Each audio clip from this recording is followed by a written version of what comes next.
तो आप सभी को गुड मॉर्निंग। और अपने सुरभित, मानसी, अमरजीत और अपने सारे स्टूडेंट्स जो भी ऑनलाइन हैं सभी को गुड मॉर्निंग।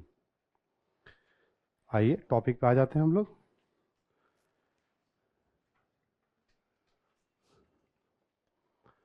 टॉपिक है हमारा पूर्व मध्यकाल में। कल हम लोग चर्चा कर चुके हैं स्थापत्य, नागर बेसर और द्रविड़, मूर्तिकला। ठीक, कुछ खास था नहीं, बट एक कोरम पूरा करना था और कुछ एग्जाम्पल्स हमें ध्यान में रखने थे, वो भी हमने करा दिया आपको।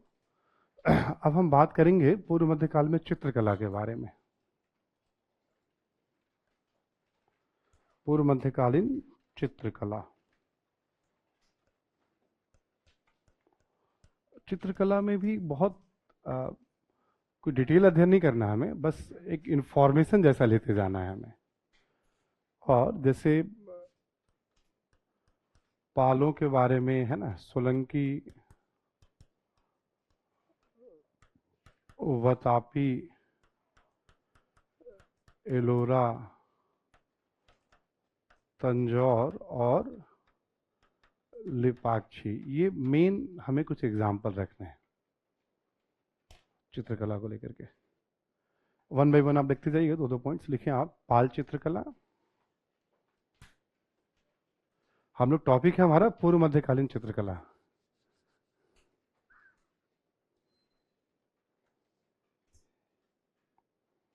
ठीक है, और इसमें लिखें आप पहला पाल चित्रकला। ठीक है, और यहाँ लिख लें आप पाल चित्रकला में कि लघु चित्रकला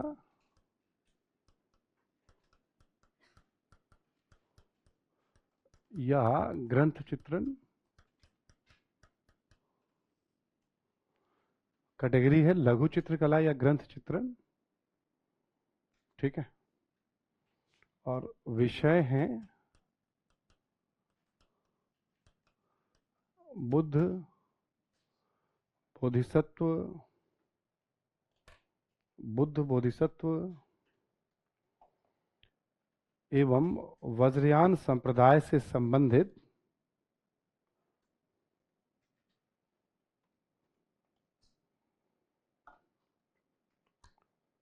वज्रयान संप्रदाय से संबंधित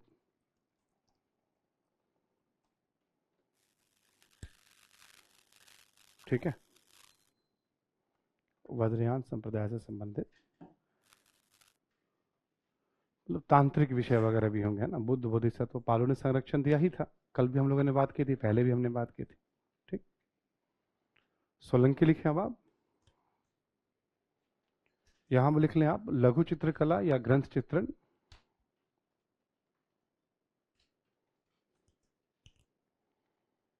लघु चित्रकला या ग्रंथ चित्रण।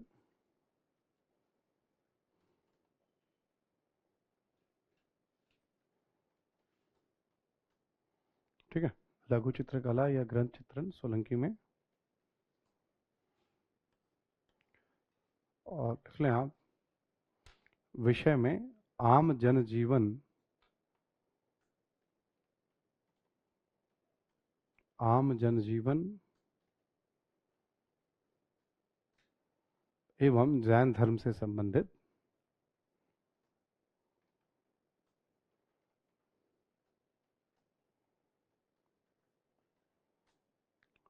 आपको याद होगा ना, भित्ति चित्र और लघु चित्र दो कैटेगरी है।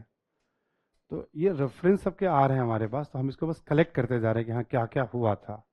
हमारे पास बस एक डायमेंशंस रहेगा और एक आइडिया रहेगा कि हाँ चित्रकला की जानकारी मिलती है हमें। लिखिए आप वातापी चित्रकला। वातापी चित्रकला, यहां लिखेंगे आप गुफा चित्र,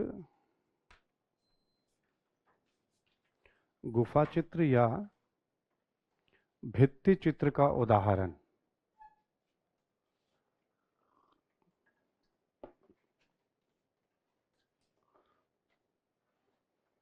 गुफा चित्र या भित्ति चित्र का उदाहरण। ठीक, कि जो है गुफा यानी मतलब केव, पहाड़, बताबी में क्या था, पहाड़ों को काट करके मंदिर बनाए गए थे, तो दीवारों पे चित्र मिल रहे हैं, तो गुफा चित्र या भित्ति चित्र का उदाहरण। ठीक, विषय लिख लें आप, विषय लिख लें आप, बौद्ध जैन एवं ब्राह्मण धर्म,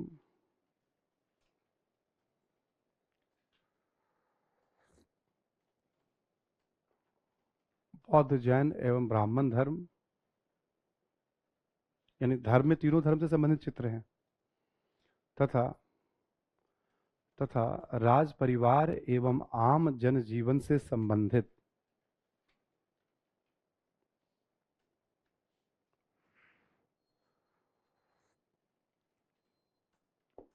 राज परिवार एवं आम जनजीवन से संबंधित। ठीक है, परेशान क्यों कर रहे हो उसको, तुम आगे बैठ जाओ, सब उसको हटाना पड़ेगा, है ना, बैठो यहाँ पे, सुबह सुबह ठंड में परेशान नहीं करते हैं किसी को। थैंक यू बोलो मुझे तुम, थैंक यू सर, हाँ थैंक यू बोलो मुझे, ठीक है, हाँ तब तुम भी थैंक यू बोलो, हाँ जबरदस्ती बुलवाना पड़ता है, थैंक यू। आइए बैठ जाइए आप भी। ठीक है, तो हम लोग क्या बात कर रहे हैं, हम लोग बात कर रहे हैं वातापी। वातापी तो कल हमने पढ़ लिया था स्थापत्य में, याद है ना सभी को। तो उसी संदर्भ में हमने सब्जेक्ट क्या था, हमने सब्जेक्ट भी यहाँ ले लिए हैं, ये सब सब्जेक्ट रिलेटेड हैं। ठीक है, इसमें बस एक पॉइंट और ऐड करेंगे, लिखे कुछ प्रमुख चित्र। हाँ, इसमें जैसे 2 पॉइंट तो लिख ही रहे हैं सब में हम, इसमें एक पॉइंट और ऐड कर रहे हैं, कुछ प्रमुख चित्र। यहां पर लिख लें आप कि इंद्र की सभा का चित्र,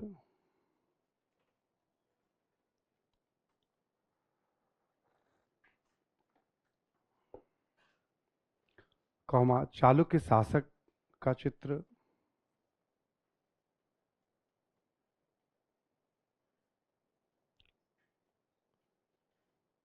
ठीक है, कई सारे शासकों का चित्र है चालुक्यों के। तो इंद्र की सभा, ठीक है, एक सरकारी किताब में ना क्या है कि 2-2 4-4 पेज का डिस्क्रिप्शन है, बहुत सारे ये चित्र हैं, ये चित्र हैं, तो एक एनपीटी से निकलती है किताब चित्रकला के ऊपर, उसमें बहुत सारे डिस्क्रिप्शन है। तो अब पूरी कहानी उतनी तो संभव नहीं होती किसी के लिए पढ़ना, है ना। ठीक है, तो उसमें देखा कि हमने सबसे ज़्यादा इंद्र की सभा को हाईलाइट कर रहे हैं वो लोग, इंद्र है, उनकी सभा लगी हुई है, बहुत खूबसूरत चित्र माना गया था। हमने कहा चलो नोट कर लेते हैं इसको। वातापी हो गया आपका, लिखें एलोरा,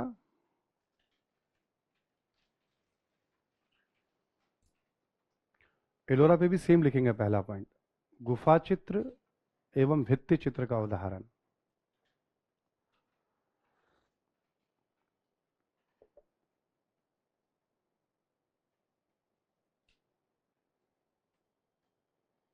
भित्ति चित्र का उदाहरण, ठीक। अगला पॉइंट लिखें विषय, वातापी की तरह सेम सब्जेक्ट है, धर्म राज परिवार आम जनजीवन। ठीक, यहां पर भी कुछ प्रमुख उदाहरण लिख लीजिए आप,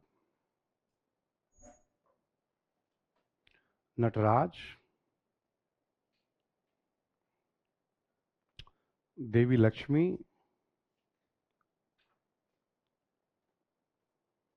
नटराज, देवी लक्ष्मी एवं घुमड़ते बादल का चित्र, घुमड़ते बादल का चित्र,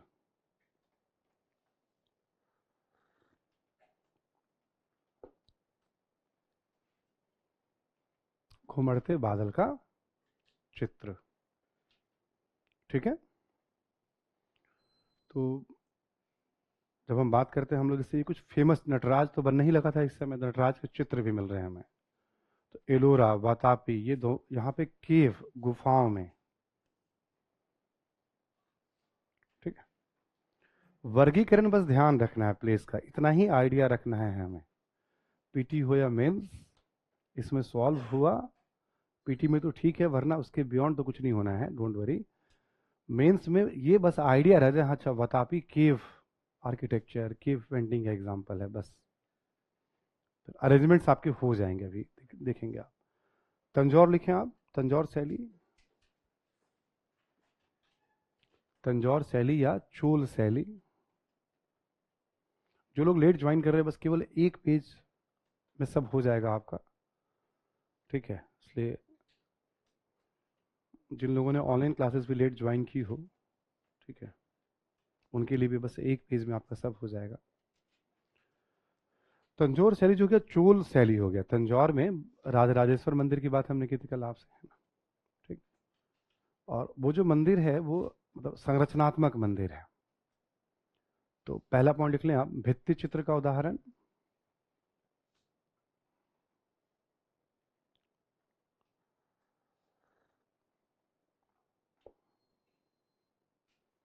भित्ति चित्र का उदाहरण। नेक्स्ट इसमें लिखें आप, कहें भित्ति चित्र में मतलब विषय लिख लेंगे आप, रामायण महाभारत पुराण, रामायण महाभारत पुराण, रामायण महाभारत पुराण के साथ साथ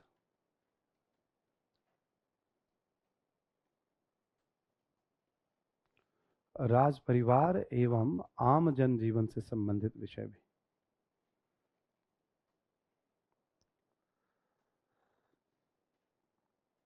राज परिवार एवं आम जनजीवन से संबंधित चित्र भी, ठीक है। यहां पे भी कुछ प्रमुख उदाहरण लिख लें। नटराज यहां भी हैं, बहुत अच्छे चित्र बने हुए नटराज के। शिव को ना नृत्य का स्वामी भी कहा जाता है, ठीक है, नट नृत्य से बना है ना। तो नटराज का चित्र यहाँ पर भी है। एक और लिखें आप, शिव का ना एक बड़ा एक रूप है शिक्षक, दक्षिण में पूजा की जाती है शिक्षक के रूप में शिव को, उसको नाम दिया गया दक्षिण मूर्ति, ठीक है, उसको नाम दिया गया है दक्षिण मूर्ति। ब्रैकेट में लिख लेंगे शिक्षक, कॉमा देके लिखें दक्षिण मूर्ति, कॉमा देके लिखें दक्षिण मूर्ति, ठीक है, और ब्रैकेट में लिख लेंगे शिक्षक, है ना। दक्षिण मूर्ति के रूप में शिव का चित्र,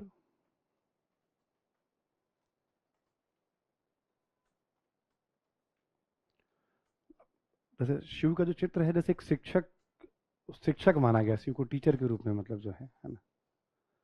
तो दक्षिण मूर्ति के रूप में शिव का चित्र, कॉमा देकर लिखेंगे आप,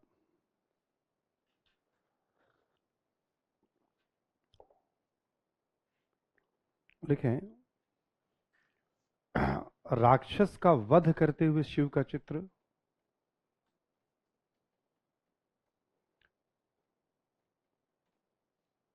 राक्षस का वध करते हुए शिव का चित्र,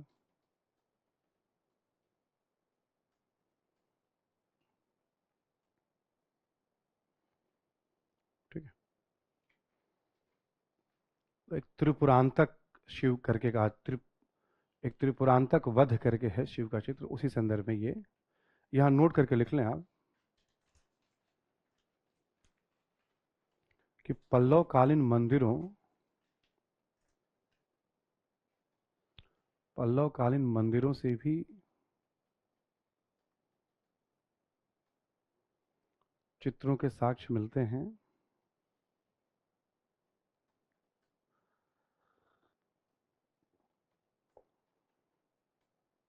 तथा तमिलनाडु में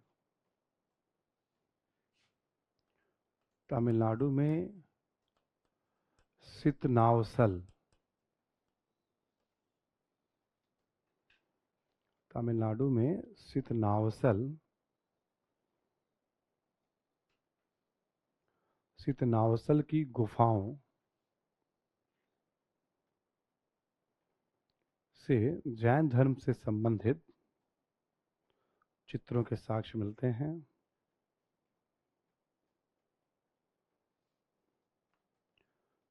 जैन धर्म से संबंधित चित्रों के साक्ष्य मिलते हैं। सितनावसल की गुफा ना हमेशा न्यूज़ में रहता है और मैगजीन वगैरह में भी हम लोग इसको कवर करते हैं, है ना, ठीक है।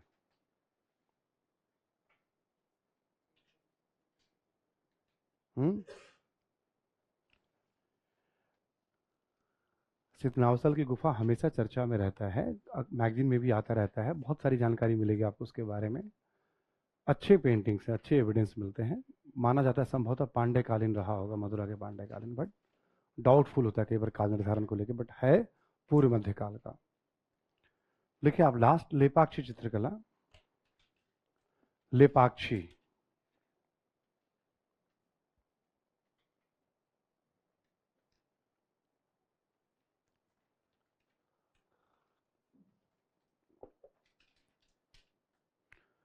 लेपाक्षी चित्रकला, ठीक है, ब्रैकेट में कर लें विजयनगर।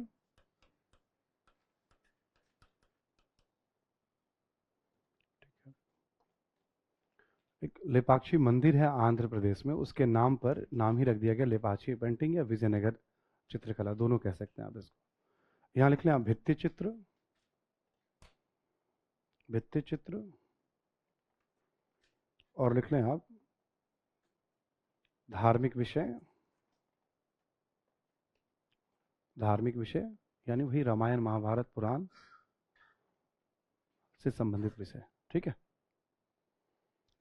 तो ये कुछ नाम और कुछ जानकारी, मतलब मोटे तौर पे तो पूर्व मध्यकाल तक का एक विजयनगर को छोड़ दे तो हमें एविडेंस मिल रहे हैं इस समय, ठीक है। तो आप देखेंगे कि स्थापत्य, मूर्तिकला और चित्रकला, तीन की तो बात होगी। इससे क्लियर हो जाता है धर्म का स्वरूप क्या रहा होगा मोटे मोटे तौर पे, है ना।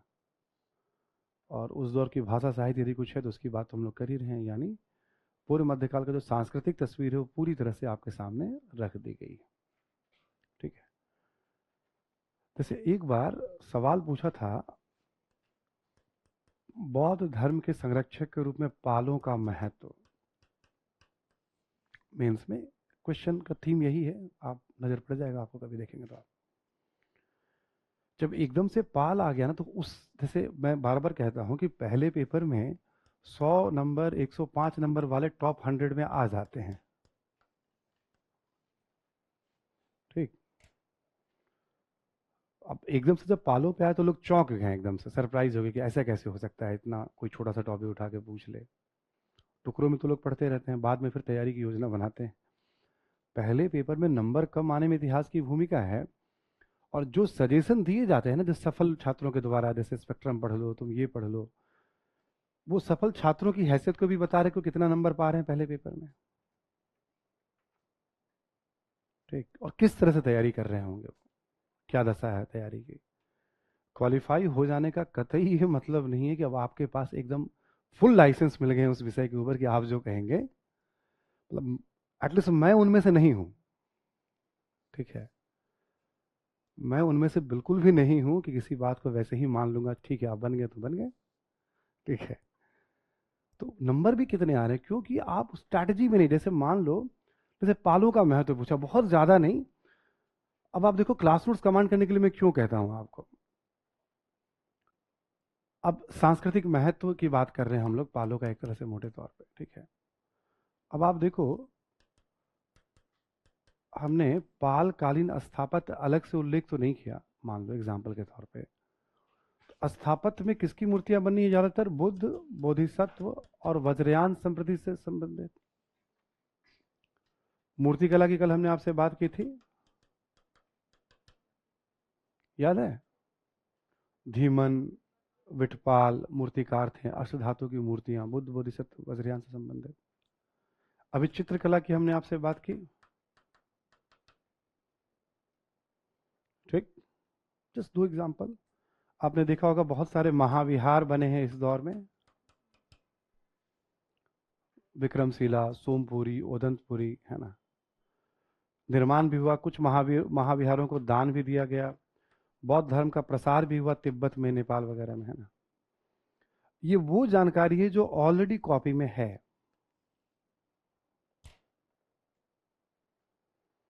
अब आपका प्रोसेसर कैसे काम करेगा तो आपको देखना है। तो जो हम लोगों ने एक प्लान कर रखा है कि हम पूरे सिलेबस को कवर कर रहे हैं, क्योंकि किसी जगह कोई सवाल आ गया तो इसका ये मतलब नहीं कि अब यहीं गोता लगाते रहे हम। सवाल आने से कोई फर्क नहीं पड़ना, चलेंगे तो हम वैसे ही जैसे चल रहे हैं, क्योंकि शुरू में ही क्वेश्चन को देखकर अंदाजा लगा लिया था क्वेश्चन कहीं से भी आ सकता है, तो एक डायमेंशन ओपन कर लें कि अच्छा ठीक है, मान लो इतना कुछ हो गया तो ठीक है, ये सारी बातें यहाँ पे सपोज दैट आ गई, तो जहां जहां एक एक, अब उस समय कुछ स्टूडेंट 4 पॉइंट भी कोई वहां बता के आ जाएगा। इंट्रोडक्शन तो सब दे ही सकते हो ना कि पूर्व मध्यकाल में 750 या 8वीं सदी से लेकर 12वीं सदी तक लगभग पालों का शासन पूर्वी भारत के एक बड़े भूभाग पर यहाँ रहा। ठीक है, बड़ी संख्या में एक शासकों के बारे में, जिसमें धर्मपाल, देवपाल, जैसे जो जो आपको लगता है पहले भर दिया पहले इंट्रोडक्शन से। क्राइसिस जब आती है तो राजनीतिक इतिहास यहाँ पे संकट मोचक बन जाता है, परिचय हो गया। अब बौद्ध धर्म के संरक्षण के दृष्टिकोण से पाल काल का महत्व, थोड़ा सा और मेच्योर वे में अप्रोच करेंगे तो देखेंगे अब बाकी कोई राज परिवार उतना संरक्षण नहीं दे रहा उस दौर में, पूर्व मध्यकाल में, उसको साइड कर दीजिए, उतना काहे बुद्धि लगाना हमें, सिंपली चलना है। बौद्ध धर्म के संरक्षक के रूप में पालों को देखा जाए, मूर्तिकला, चित्रकला, महाविहार, दान, प्रसार, ठीक है, धर्म के ऊपर भी हम धर्म के प्रसार की बात कर ही रहे हैं हम।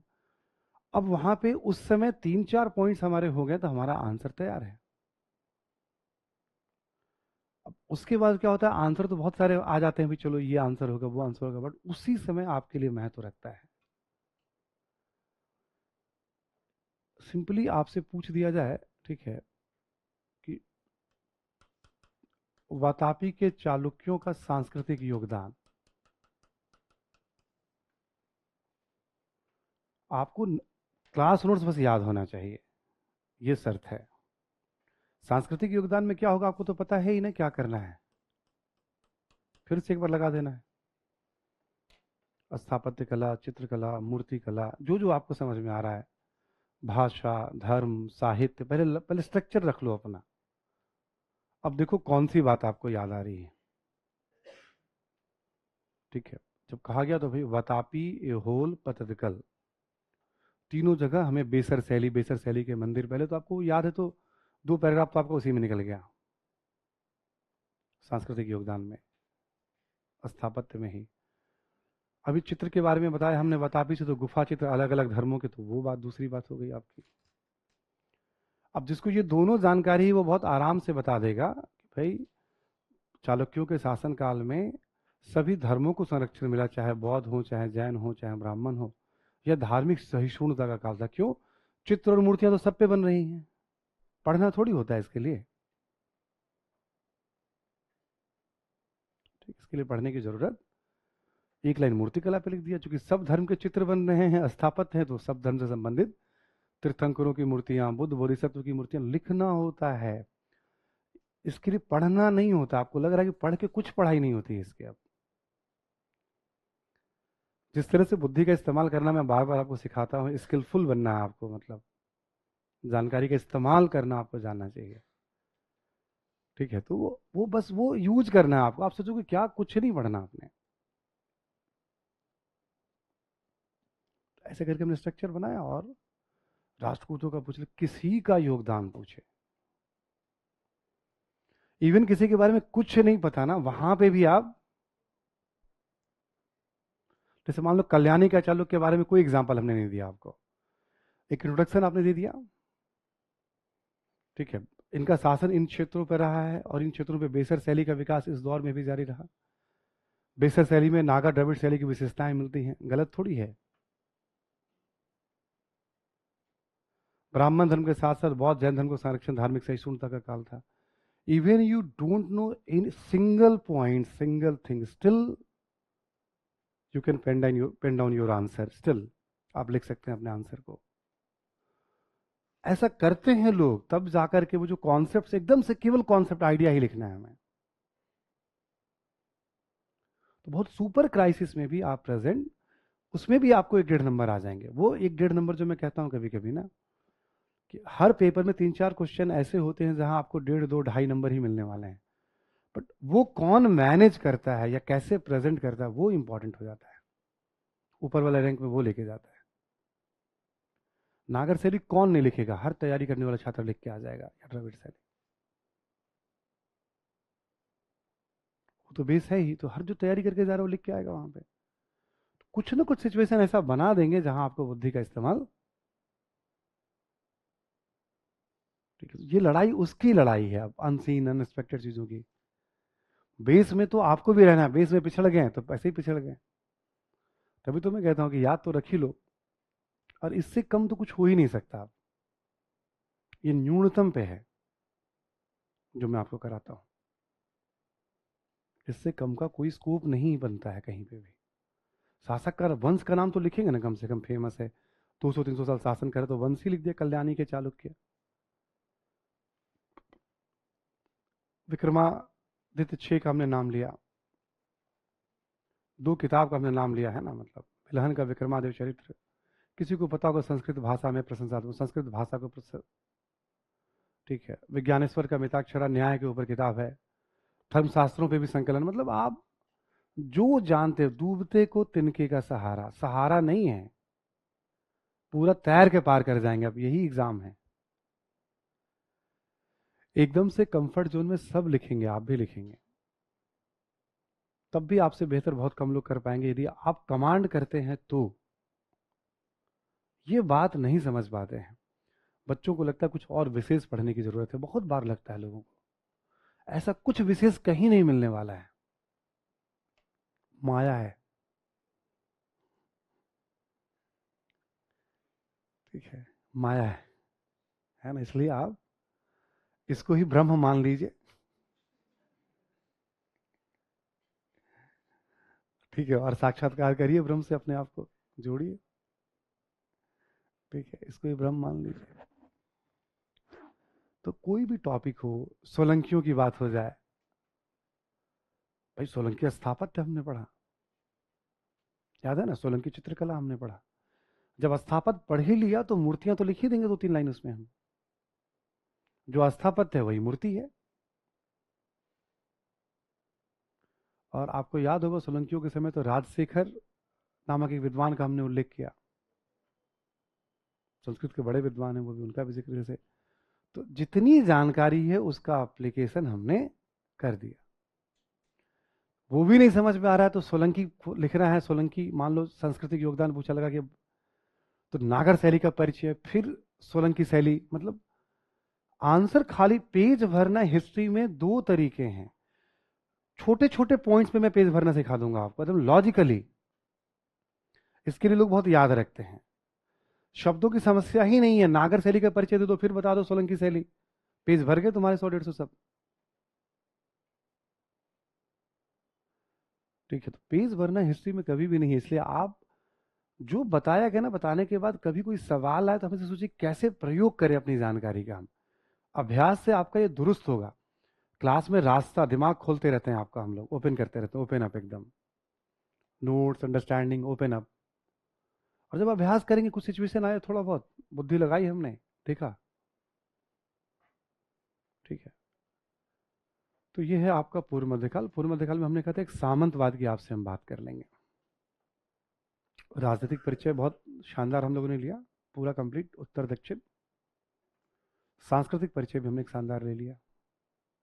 ठीक है, सामंतवाद के थ्रू थोड़ा सा हम एक सोसाइटी इकोनॉमी का भी एक हम खाका बना लेते हैं। लिखें आप, सामंतवाद, फ्यूडलिज्म,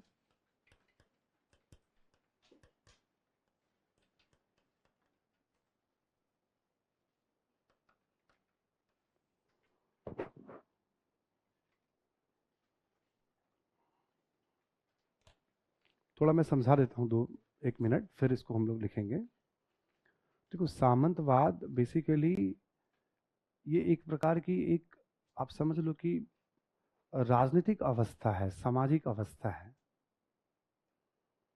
ठीक है, और एक राज्य के भीतर कई छोटे छोटे बड़े बड़े राज्य बन जाएंगे, सत्ता के केंद्र बन जाएंगे। अब सामंतवाद में क्या होगा, एक राज्य के भीतर से चौहानों के अधीन करीब 150 सामंत थे। पृथ्वीराज चौहान हो गए, उनके कुछ मंत्री हो गए, बट उनकी पूरी शक्ति सामंतों पे निर्भर। एक पिक्चर आई है अक्षय कुमार की पृथ्वीराज चौहान के ऊपर, सहयोगिता प्रकरण वगैरह भी सब उसमें है, कभी देखेंगे आप। सामंतों की सभा बैठक बुलाया करते थे वो।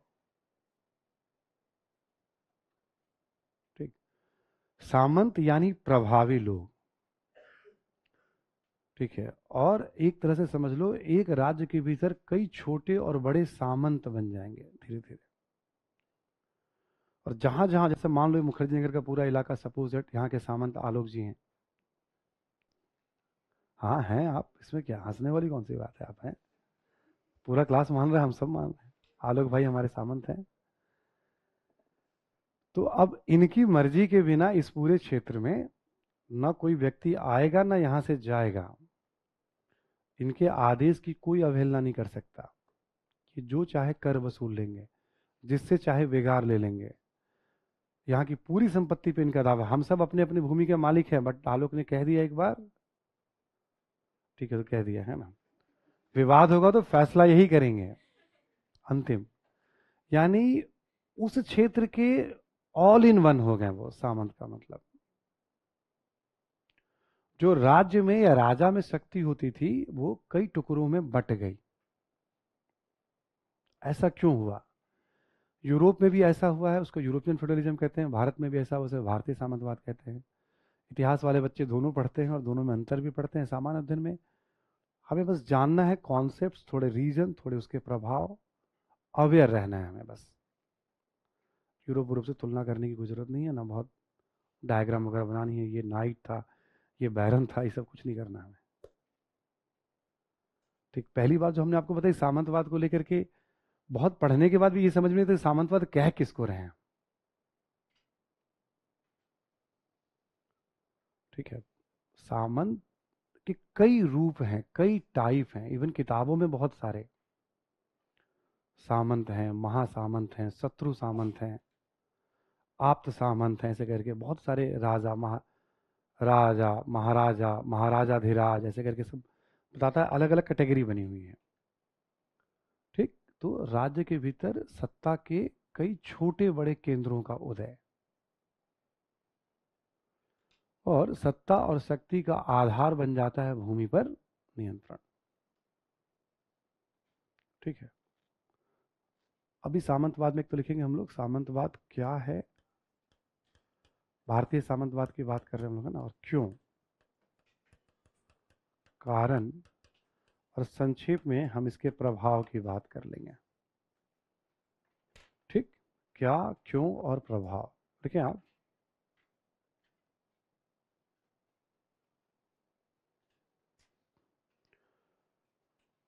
लिखें कि राजनीतिक सामाजिक क्षेत्र में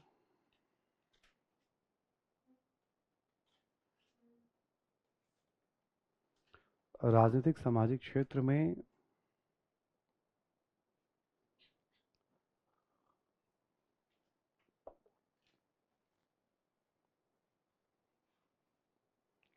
गुप्तोत्तर और पूर्व मध्य काल में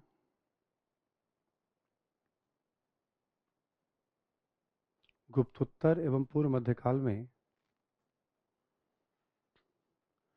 एक ऐसी स्थिति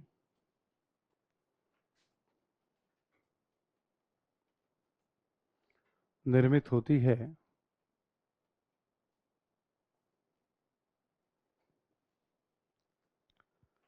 जहां राज्य के भीतर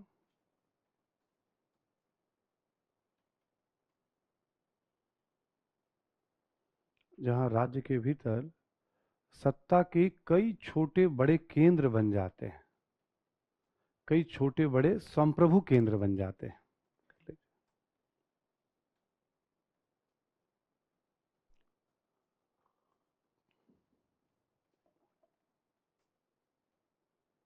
संप्रभु केंद्र बन जाते हैं।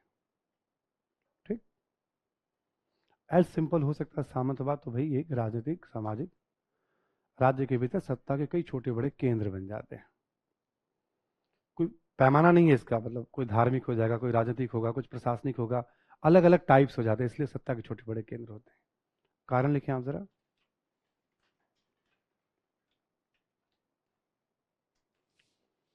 लिखें कि मौर्योत्तर काल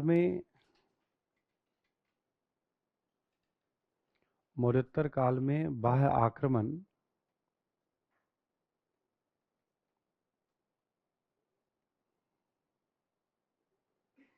आक्रमण और गुप्त शासकों के द्वारा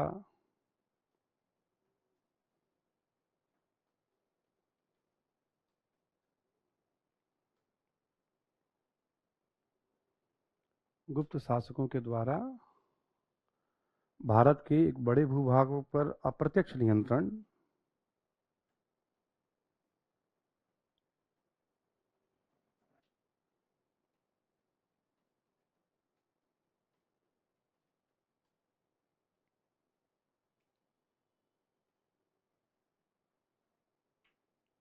के कारण राजनीतिक सत्ता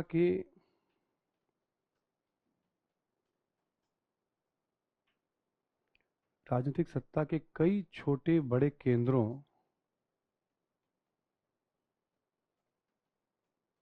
का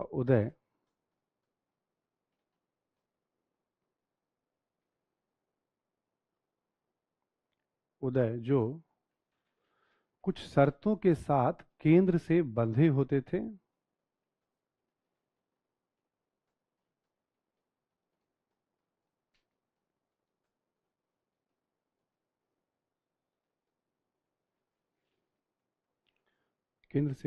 थे, जैसे गुप्त शासकों के समय आपको याद होगा उपहार देंगे, अपनी पुत्री का विवाह करेंगे, समय समय पर दरबार में उपस्थित होंगे और गरुड़ छाप वाली मुहर से उनको अनुमति मिलेगी, शासन जो मुहर होता था भाई तुम शासन करो।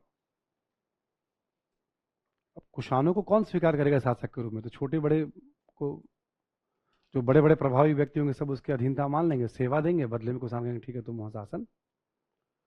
समुद्रगुप्त ने उत्तर भारत में कब्जा किया, बट दक्षिण भारत तटवर्ती इलाकों में जनजातीय क्षेत्रों में सब अधीनस्थ राज्य थे उनके पूरे। ठीक है, तो हमने पॉइंट इसमें लिखा है कि आपको कई छोटे बड़े केंद्र को जो कुछ शर्तों के साथ केंद्र से बंधे होते थे। लेकिन जैसे ही केंद्रीय सत्ता कमजोर हुई,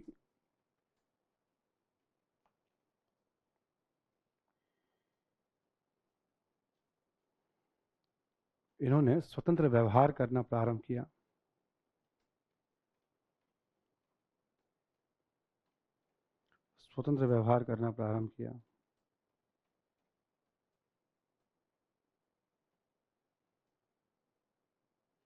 जैसे ही केंद्रीय सत्ता कमजोर हुई, इन्होंने स्वतंत्र व्यवहार करना प्रारंभ किया।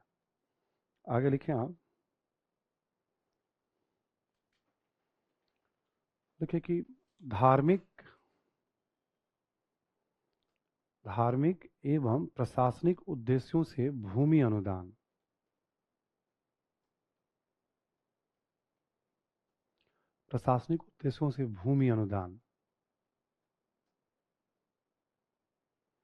प्रारंभ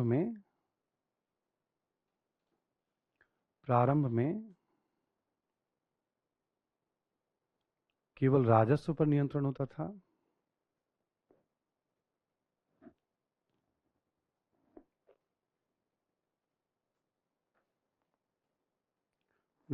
था। धीरे धीरे वहां के सभी संसाधनों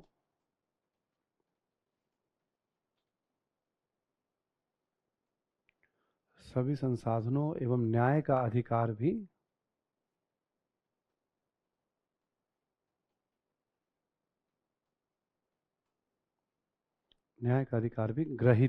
ग्रहण करने वाले को प्राप्त हुआ। न्याय का अधिकार भी ग्रहीता को प्राप्त हुआ। ठीक, बहुत संक्षेप में आपको याद होगा कि सातवाहन शासकों के समय हमें ब्राह्मणों बौद्धों को भूमि अनुदान का अभिलेखीय प्रमाण मिलना शुरू हो जाता है। लिखवाया था मैंने आपको। हर्षवर्धन के समय वेतन के रूप में भूमि अनुदान, गुप्तों के समय भी संभव रहा ये होगा।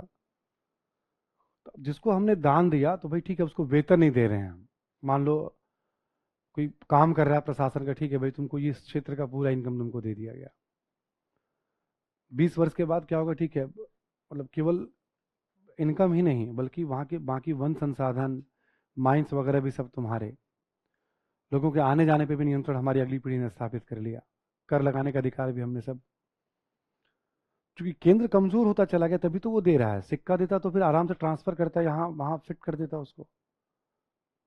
वेतन तो दे नहीं पा रहा था, भूमि अनुदान के रूप में दे रहा है। ऐसे ही किसी ब्राह्मण को या किसी बौद्ध को या किसी मंदिर को दान दिया गया। धीरे धीरे पता चला कि वहां की सरकार वो 10 20 50 गांवों की सरकार वही चलाने लग गया, कोई मंदिर चला रहा है। मान लो मंदिर को 100 गांव, तो मंदिर के जो पुरोहित थे वो वहां के सामंत हो गए, यानी मंदिर सामंत हो गया। दिया गया केवल रेवेन्यू। अब वहां की सारी एक्टिविटी मंदिर देखेगा, या वहां के पुरोहित देखेंगे, या वहां के ब्राह्मण देखेंगे। समझ में आ रही है बात? हाँ हाँ, राजा है ऊपर में, बट राजा का अधिकार धीरे धीरे कम होता चला जाएगा। तो सत्ता के देखो, अब मान लो किसी ब्राह्मण को दिया गया दान, तो 10 20 गांव या कोई 2 गांव 5 गांव, पता चला वो वहां का मालिक। तो हमने कहा सत्ता के कई छोटे बड़े केंद्र, वहां जैसा चाहे ब्राह्मण की मर्जी चलेगी। किसी मंदिर को 50 गांव, तो वहां उसकी मर्जी चलेगी। प्रशासनिक अधिकारी को कोई 2 डिस्ट्रिक्ट, तो वहां उसकी मर्जी चलेगी। वहां पर भी किसी को अनुदान दिया गया है, मान लो जैसे उस 2 डिस्ट्रिक्ट में किसी को मंदिर को अनुदान दिया गया, तो मंदिर की चलेगी वहां। इसका कोई नियम नहीं था, बस ये डेवलप होता चला गया। ठीक है। पहले जो बड़े छोटे बड़े शासक थे, उन्होंने अधीनता मान ली, तो उनको शासन करने का अधिकार मिल गया। तो शकों कुषाणों और गुप्तों के समय ये उभरा। धार्मिक अनुदान की परंपरा जोर पकड़ने लगी। धार्मिक अनुदान में था कि ठीक है, आपको रेवेन्यू दे दिया गया वहां का, कोई समस्या होगी वहां पे, ठीक है, मतलब कोई विवाद होगा तो सरकार उसको देखेगी। वहां कोई माइंस है, कोई फॉरेस्ट है, वो सब सरकार के हाथ में होगा। आगे चल के हुआ कि नहीं, आपको ये सब पे भी अधिकार मिल गया। उसके बाद हुआ कि नहीं, आपको सजा देने का भी अधिकार है। फाइनली क्या हुआ, सत्ता के कई छोटे बड़े संप्रभु केंद्र, ठीक है, जो हमने डेफिनेशन लिखाया, तो ये ग्रेजुअली डेवलप हुआ। तो एक पहला राजनीतिक कारण लिया, दूसरा हमने मतलब एक तरह से प्रशासनिक धार्मिक कारण लिया। आगे लिखें आप। देखिए, छठी सदी ईस्वी में,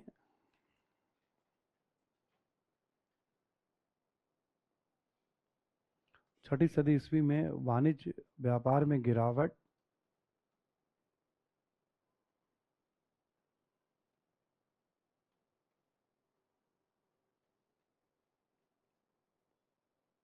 गिरावट, कौमा शिल्पों की संख्या में गिरावट,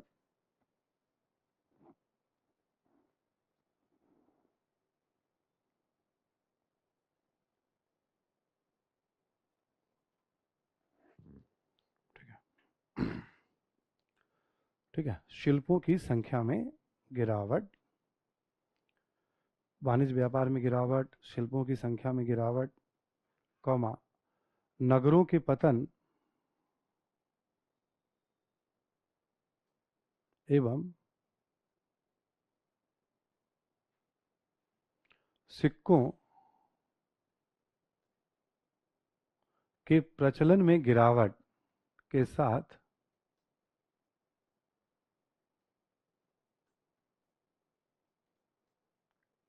साथ भूमि अनुदान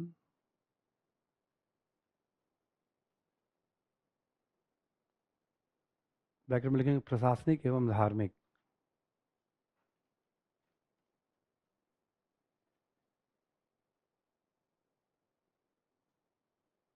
ठीक, भूमि अनुदान प्रशासनिक एवं धार्मिक ब्रैकेट क्लोज कर देंगे, की प्रक्रिया तीव्र हुई,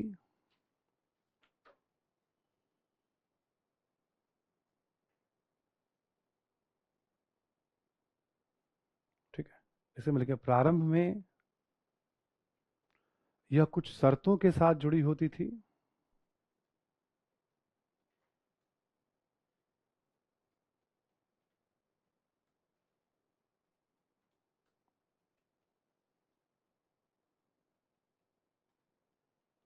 धीरे धीरे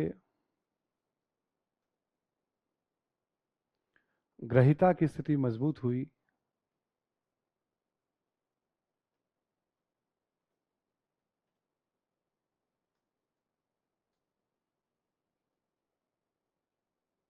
और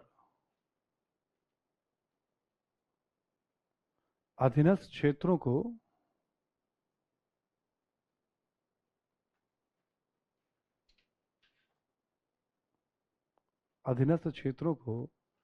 वंशानुगत अधिकार के रूप में स्थापित किया।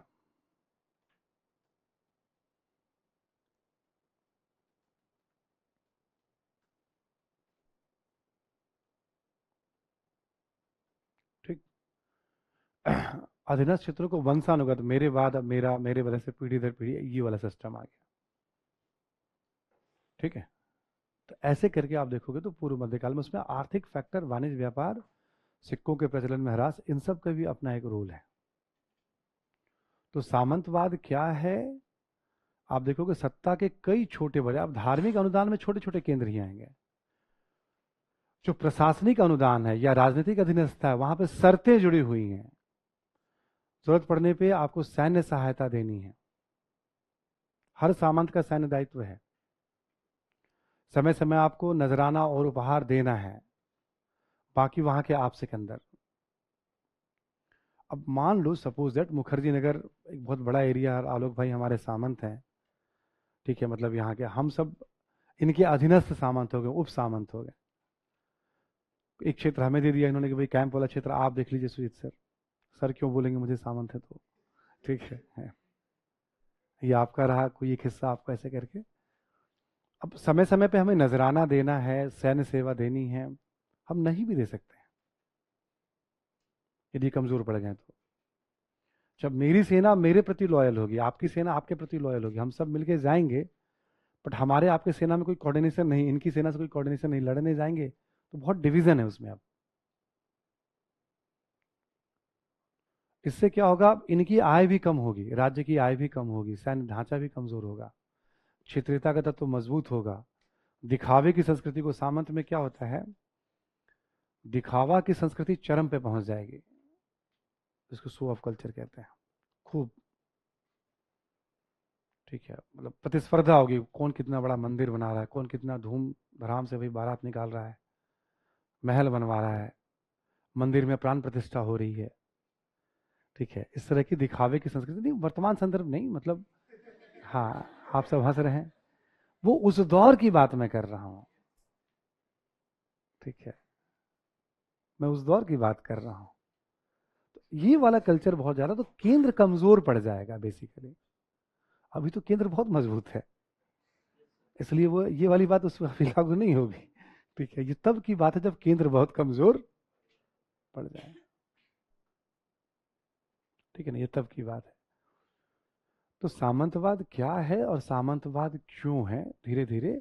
अब ऐसा नहीं कि इसका स्वरूप पूरे भारत में एक जैसा होगा, इसका कोई एक रूप होगा पूरे भारत में, ये सब नहीं होने वाला, कहीं कुछ होगा कहीं कुछ होगा। बहुत, भारत बहुत विशाल देश है ना, कोई छोटा मोटा देश तो है नहीं। बट मोटे तौर पे ये लक्षण हमें दिखेंगे, 600 700 से लेकर के 1000 1200 ईस्वी तक हमें लक्षण भारत के अलग अलग हिस्सों में। तो जो राज्य हम पढ़े, जैसे चोलों के अधीन बहुत सारे सामंत हैं, राष्ट्रकूट उनके अधीन बहुत सारे सामंत हैं, राजनीतिक सामंत, चालुक्यों के, सोलंकियों के, चौहानों के, चंदेलों के। उनके नीचे बहुत छोटे छोटे सामंत हैं जिनको सैनिक दायित्व दिया गया है, कुछ कुछ और दायित्व दिया गया है। उसी राज्य में धार्मिक वाले सामंत भी पड़े हैं, मंदिर भी सामंत के रूप में है। कहने के लिए केंद्र है, बट वो बहुत कमजोर भी, सामंतों पर निर्भर भी हो जाएगा। बोलिए। विकेंद्रीकरण तो जैसे क्या होता है कि आप जानबूझ करके पावर बांटते हैं। ठीक है, मतलब एक वैसा ही है ये। ठीक है, बट ये तो परिस्थितियों के कारण आ गया, जैसे संविधान में पंचायती राज व्यवस्था का प्रावधान किया गया है, ग्राम सभा को अधिकार देने की बात की जाती है। ठीक है, तो वो प्लान्ड वे में होता है। ठीक है, ये तो बस सिचुएशन ऐसा बन गया जहां पे, ठीक है, लगेगा आपको वैसा ही बिल्कुल कि हाँ ऐसा है। प्रभाव लिख लें आप इसका जरा।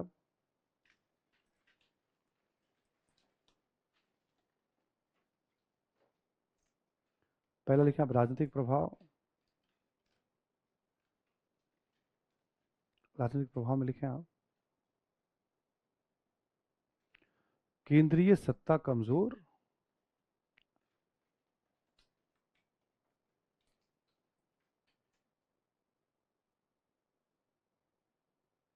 कौमा राज्य की आय में गिरावट,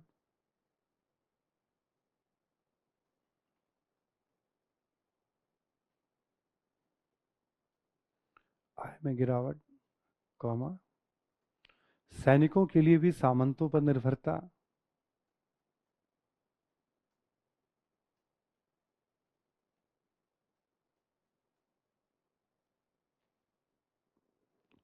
सामंतों पर निर्भरता, कॉमा, सेना में न तो एक समान प्रशिक्षण